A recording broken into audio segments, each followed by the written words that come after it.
If you're a homeowner and you have a Bermuda lawn, a warm season Bermuda lawn down here in the South or the transition zone, you're always going to hear people on YouTube tell you to mow it really low. Well, today I'm going to talk about the advantages of mowing it a little bit higher.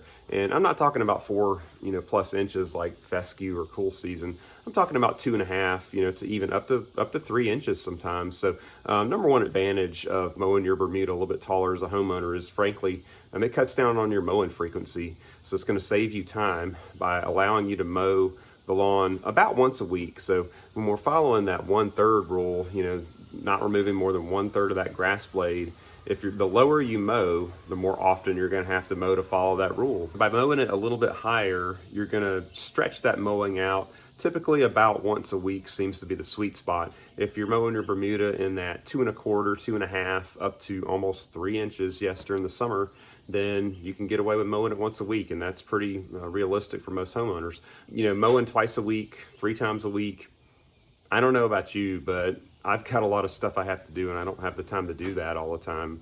So even though these guys on YouTube tell you to do that, some of them probably aren't doing it either. And frankly, it's just unrealistic for most of us. So, all right, so the number 2 reason, you're actually gonna have a better quality turf. So if you're a homeowner and you cannot keep up with mowing and you're trying to, follow into that peer pressure from YouTube of mowing lower constantly, then what you're gonna do, and with Bermuda, you're gonna scalp down into that brown crown, ugly layer of the plant, and you're gonna have brown streaks and spots and crop circles all over your lawn, just because you're trying to follow the, hey, gotta mow it low with Bermuda. So by mowing it higher, you're gonna avoid this, and you're gonna have a greener looking lawn. Hey, I wanna pause the video real quick and just break in and ask you to please smash the thumbs up if you're liking the content in the video, and please also consider subscribing to the channel. It really does help me out. I'm in the low 4,000s now in subscriber count, and hey, I'd love to hit 5,000 plus before the end of this season. And also at this time, I just want to take a second to thank you guys and all the viewers of my channel. I really want to build a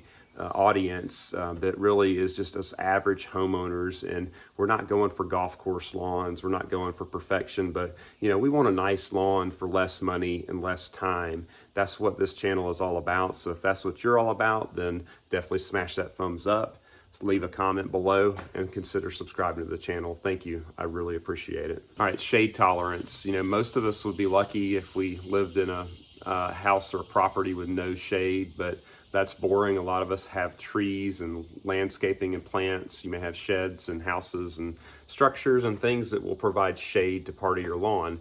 And what you'll find is that Bermuda is one of the least shade tolerant grasses that you could possibly have. So it's going to thin out in areas of shade. My lawn definitely has some shade. And by mowing it low, you're actually going to continue that process of thinning it out. It's not going to help it spread in the shade. So by mowing it a little bit higher, you're going to just ever so slightly increase the leaf blade surface and help that Bermuda out in those slightly shady areas of your lawn. All right, so the last reason that you should go higher with your Bermuda is kind of what we talked about in the first reason. It's going to save you time, and it's ultimately going to save you money. Why is it going to save you money? Because gas lawnmowers use gas. So if you're out there mowing once a week versus 2 or 3 times, you're going to save money on fuel.